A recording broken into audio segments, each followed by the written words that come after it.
जो विषय रह गया है चर्चा में, उस विषय पर चर्चा आगे बढ़ाते हुए मैं आमंत्रित करता हूं मान्यवर हजरत मौलाना सज्जाद नोमानी साहब, जो कि all India Muslim personal law board से हैं।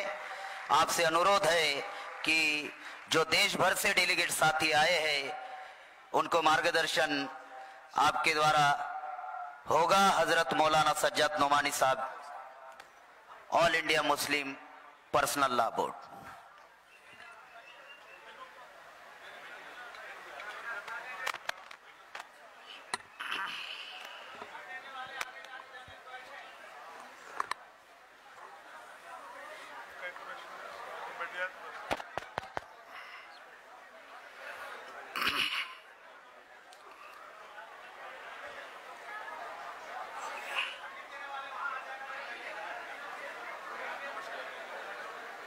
जरा अनाउंस करवा।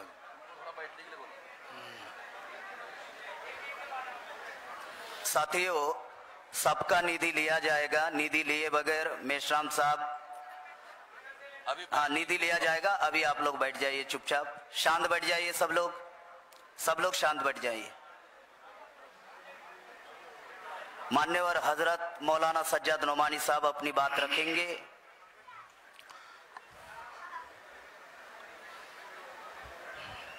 बिस्मिल्लाहिर्रहमानिर्रहीम। शुरू करता हूँ मैं उस मालिक के नाम से जो बहुत मेहरबान है। साथियों, समय बहुत ज़्यादा हो चुका है। मैं इस विषय के बारे में,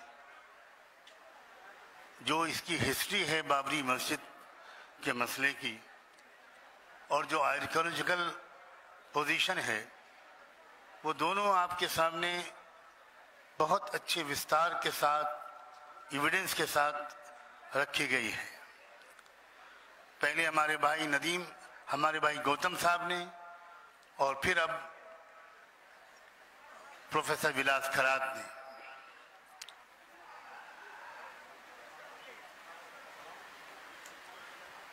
और ये बात भी आपको याद दिलाई गई जो बाबा साहब अम्बेडकर ने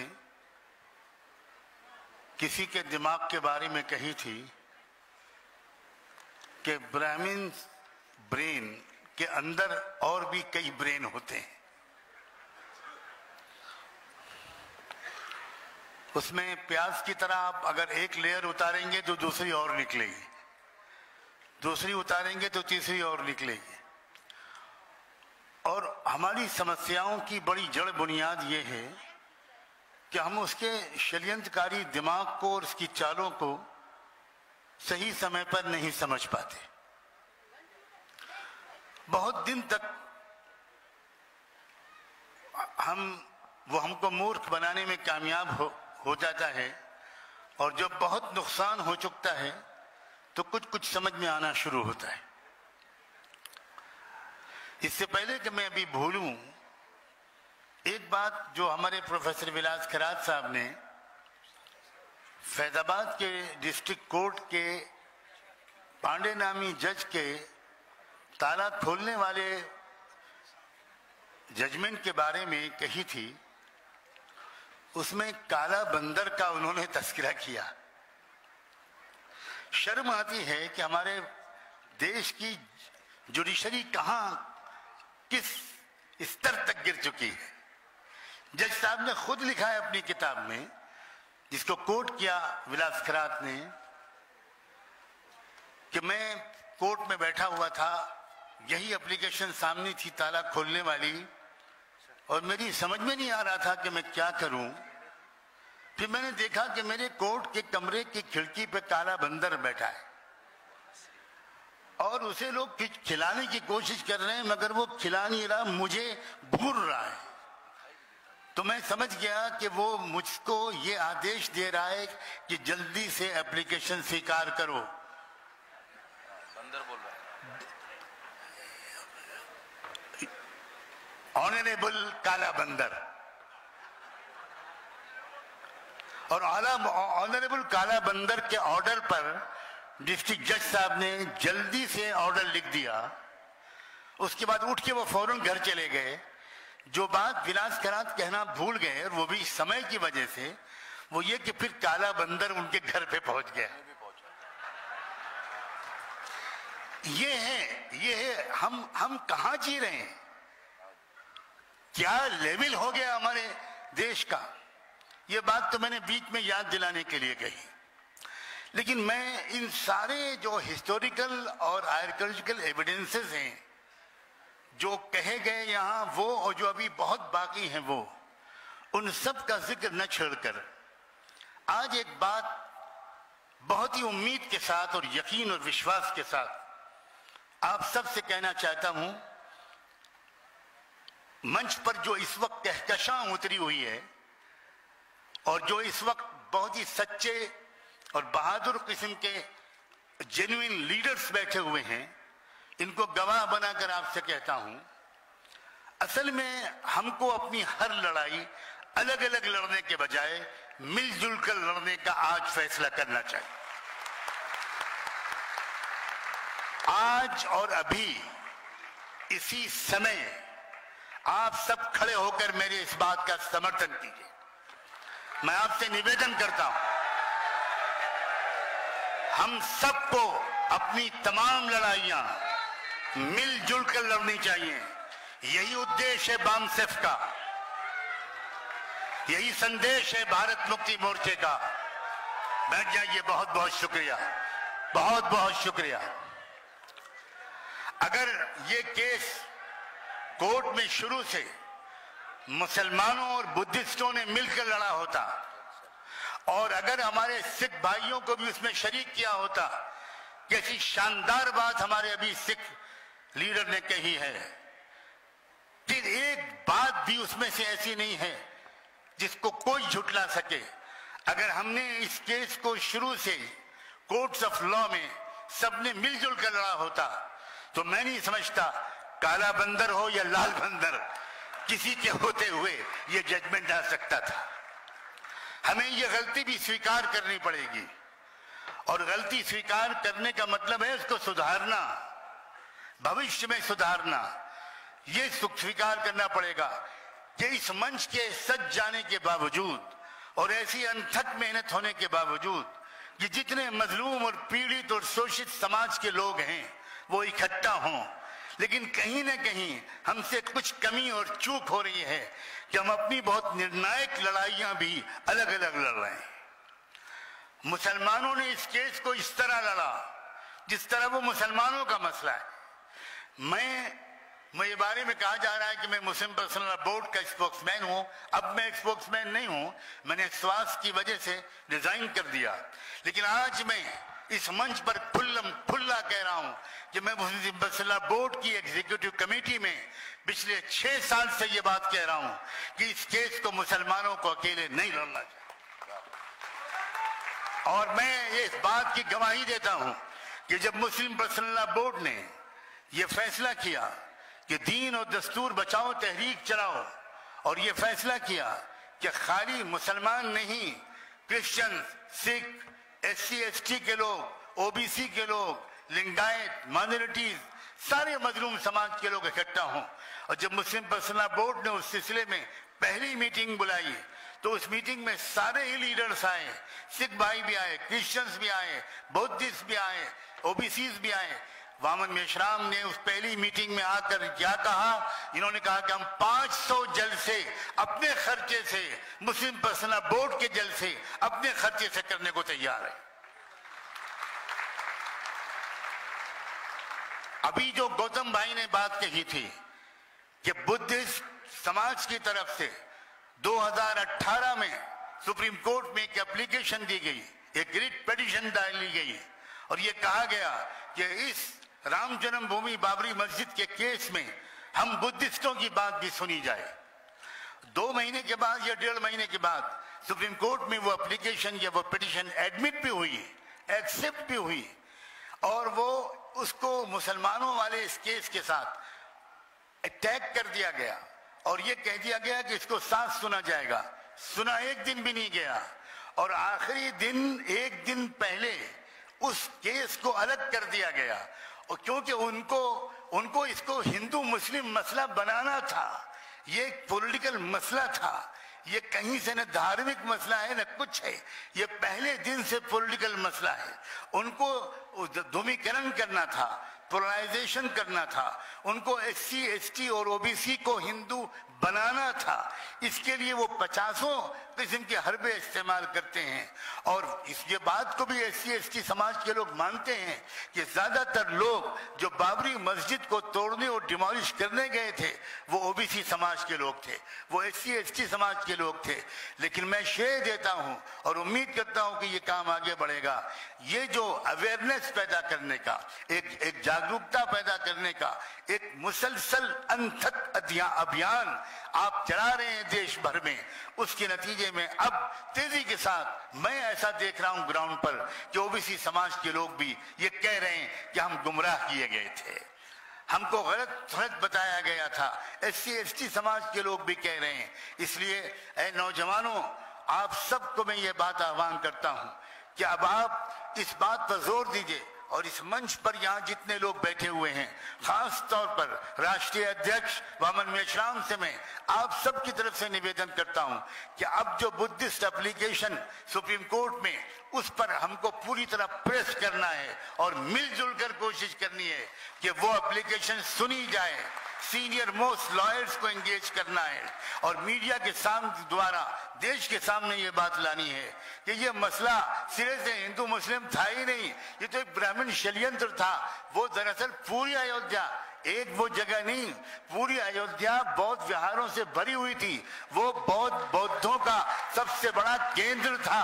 मैं 20 साल पहले अयोध्या के अंदर मैं बहुत काफी समय गुजार कर मैंने उसकी हिस्ट्री पढ़ी थी। मुसलमानों ने उसकी हिस्ट्री लिखी है, उर्दू और पर्शियन में लिखी है, और उसमें लिखा था कि ये खालिस बौद्धिस्ट सेंटर था, यहाँ पर कोई भी राम मंदिर नहीं था। जब राम ही नहीं था तो राम मंदिर क्या होगा?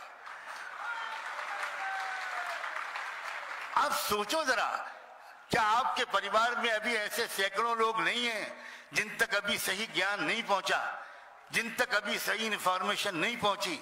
क्या आप अपनी जिम्मेदारी महसूस नहीं करते? अभी मैं कुछ फुल टाइमर साथियों से बात कर रहा था और मैं उनसे मोहब्बत के साथ ये निवेदन कर रहा था कि समय कम है, काम ज्यादा है। दोस्तों, मेहनत बढ़ाओ, मेहनत बढ़ाओ, कोशिश बढ़ाओ। मैं शिकायत के तौर पर नहीं कहता, लेकिन मोहब्बत के साथ अपना ये एहसास रखना आपका अपना फर्ज समझता हूं कि जितनी मेहनत वामन मेश्राम खुद अकेला कर रहा है और इसके करीबी साथी ये कुमार काले, ये विलास खरात और इनकी फैमिलीज कर रही हैं, अगर आप इसकी 10% मेहनत कर दें तो मैं समझता हूं 20 साल के अंदर देश में क्रांति आ जाएगी। हम जब अधिवेशन में जमा होते हैं तो हमारे अंदर एक खास स्पिरिट आ जाती है, एक खास जोश आ जाता है, मगर मुझे कहने दो, बुरा ना मानना, हम अपने घर जाने के बाद फिर ठंडे पड़ जाते हैं। हम उस तरह का काम नहीं करते जिस तरह हमें काम करना चाहिए। और ये दरअसल एक क्राइम है। हमारे सामने एक विचारधारा आई है जोड़ने वाली, और वो विचारधारा जो तोड़ने वाली है वो क्यों कामयाब हो रही है? तोड़ने, भारत को, देश को तोड़ने वाली विचारधारा को नाकाम बनाना है। और ये खुदा ने हमको और आपको चुना है कि हम ये मुकद्दस और पवित्र काम करेंगे कि इस विशाल देश को, इस जबरदस्त मुल्क को जिसकी जबरदस्त हिस्ट्री रही है। मैंने अशोका द ग्रेट की तारीफ पढ़ी है, क्या न्याय था उस जमाने में, कितनी तरक्की थी उस जमाने में। हमको उस दौर को और वापस लाना है और सबको मिलजुल कर संघर्ष करना होगा, ईमानदारी के साथ मेहनत करनी होगी, विश्वास के साथ एक दूसरे का सहयोग देना होगा, तब हम आगे बढ़ पाएंगे। आप सोचिए जरा, एक जमाने में ब्राह्मण समाज ने षड्यंत्र करके मुसलमानों और सिखों को लड़ाया था। मैं उस पूरी हिस्ट्री को याद दिलाना नहीं चाहता। जब देश का विभाजन हुआ था तो कितने मुसलमानों ने सिखों की हत्या की थी और कितने सिखों ने मुसलमानों की हत्या की थी। ये उस गुमराहकुन प्रोपेगेंडे का असर था। मगर झूठ बहुत दिन तक जिंदा नहीं रहता। अब मुसलमान भी पहचान रहे हैं और यहां से लेकर विदेशों तक पहचान रहे हैं, सिख भाई भी पहचान रहे हैं कि हमारे और उनके दरमियान एक झगड़ा पैदा किया था किसी तीसरे षड्यंत्रकारी शैतान ने। अब हम जब आपस में दूसरे को पहचान रहे हैं, उस राक्षस को पहचान रहे हैं, तो आप देखिए कि अभी करतारपुर में क्या हुआ, कितनी बड़ी खुशी मिली पूरे देश के सिख भाइयों और बहनों और नौजवानों को। और मैंने उसी समय एक मुबारकबाद का संदेश जारी किया और मैं हैरान रह गया। 24 घंटे के अंदर मेरे पास तकरीबन 1 लाख से ऊपर सिख नौजवानों, भाइयों और बहनों के संदेश भारत से और ऑस्ट्रेलिया, कनाडा, अमेरिका, यूरोप से आए शुक्रिया अदा करने के लिए। इसलिए कि बाबा गुरु नानक के दर्शन उस जगह जाकर करना ये कितनी खुशी की बात है सिख भाइयों और बहनों के लिए और हम सब के लिए। ये वो लोग जानते हैं जो बाबा गुरु नानक की शख्सियत को, उनके कैरेक्टर को, उनके कंट्रीब्यूशन को, उनकी टीचिंग्स और उनकी रहनुमाइयों को जो लोग जानते हैं। आप सोचिए ये कितना बड़ा जुल्म हुआ है। मुसलमानों पर तो हुआ ही है, बुद्धिस्टों पर उससे पहले हुआ। महात्मा गौतम बुद्धा जो इस मुल्क में सबसे चीखती चिल्लाती आवाज थी, उस मूर्ति पूजा के खिलाफ, जो मूर्ति पूजा दरअसल एक सोर्स होती है एक्सप्लॉयटेशन का, अनपढ़ बेपढ़े लिखे लोगों सबको अपना गुलाम बनाने का, कितनी चीखती चिल्लाती आवाज थी महात्मा गौतम बुद्धा की, बाबा गुरु नानक की, महावीर जैन की। और ये सब बराबरी का संदेश देने वाले लोग थे। जो लोग ना बराबरी पर यकीन रखते हैं, ऊंच नीच पर उनके पूरे आस्थाओं की बुनियाद है, उन्होंने इन सब को कुचल कर रख दिया है। और मैं आखिर में एक बात पॉजिटिव कहना चाहता हूं, ये जितने कानून नए बन रहे हैं, चाहे वो CAA हो जो पहले CAB था, और चाहे वो NRC हो, ये सारे कानून मैं आपको बताऊं आपकी कोशिशों के नतीजे से डर कर बनाए जा रहे हैं। आप यकीन कीजिए, आप अभी तक खुद अपने इस आंदोलन और इस संघर्ष की अहमियत को शायद उस तरह नहीं समझ रहे। आप सोचिए, उनको इस बात का ये यकीन हो रहा है कि अब ये सिख, अब ये बौद्ध, अब ये जैन, अब ये क्रिश्चियन, अब ये आदिवासी, ये सब इकट्ठा हो रहे हैं, मुसलमानों और सब लोग इकट्ठा हो रहे हैं। तो उन्होंने एक बार फिर इनके दरमियान लड़ाई पैदा करने के लिए मुसलमानों को एक कानून से अलग कर दिया, इन सब को अलग कर दिया, ताकि मुसलमानों को ये संदेश जाए कि ये सब हमारे दुश्मन हैं, और इनको ये संदेश जाए कि मुसलमान तुम्हारे दुश्मन हैं। मैं चाहता हूं कि हम और आप सब एक आवाज में, हमारे सरदार जी जो हमारे भाई बाबी बात कर रहे थे, उनकी आवाज में आवाज मिलाकर आज यहां से साफ साफ ये फैसला पूरे देश को और सरकार को सुना दें कि हमें CAA भी मंजूर नहीं है। कहिए हाँ, हमको CAA भी मंजूर नहीं है, हमको किसी कीमत पर NRC भी मंजूर नहीं है, हमको किसी तरह हम बाइकआउट करेंगे इसका। हम जानते हैं षड्यंत्रों का किसे फेल किया जाए। हमारे भाई ने कहा था कुछ मुसलमान गलती से ये कर रहे हैं कि वो ये कह रहे हैं कि इसमें हमारा नाम शामिल कर दीजिए। मैं उनको यकीन दिलाता हूं, गिने चुने 2-4 मुसलमान होंगे जो ऐसा कह रहे होंगे, पूरे मुस्लिम समाज, पूरा लीडरशिप, पूरे इंटेलेक्चुअल्स, सारे लोग इस बात पर बिल्कुल सहमत हैं कि हमें टोटल बाइकआउट करना है, हमें साफ साफ इनकार करना है। और इस मंच से आज हम सब मिलकर इस बात का आह्वान करते हैं कि हम ऐसे जालिमाना कानून को नहीं मानेंगे। भाइयों, देश को बचाओ, भारत को बचाओ, आपका नाम हिस्ट्री में लिखा जाएगा। कोई और जाने या न जाने, खुदा आपको देख रहा है। आप इस बड़े देश को जो पूरी दुनिया का मार्गदर्शन कर सकता है, जिसने पहले भी किया है और आइंदा भी करेगा, बहुत कम लोगों को मालूम है कि पैगंबर मोहम्मद सल्लल्लाहु अलैहि वसल्लम ने भारत के उज्जवल भविष्य और आलमी किरदार के बारे में भी कुछ इशारे किए हैं कि एक वक्त आएगा कि भारत क्या करेगा, मगर वो कब होगा? वो तब होगा जब इस भारत के दबे कुचले मजलूमों के हाथ में इस भारत के काफिले की क़यादत और रहनुमाई आएगी। और वो उस वक्त होगा जब हम सब हिम्मत से काम लें, अपने पैसे, अपना माल, अपना समय, अपनी सलाहियत, ह्यूमन रिसोर्सेज फाइनेंशियल रिसोर्सेज सब एक साथ इस बड़े मिशन पर लगाएं। मैं उम्मीद करता हूं कि मैं इससे ज्यादा वक्त मुझे नहीं लेना चाहिए। हम सब मामन मिश्राम को भी सुनना चाहते हैं।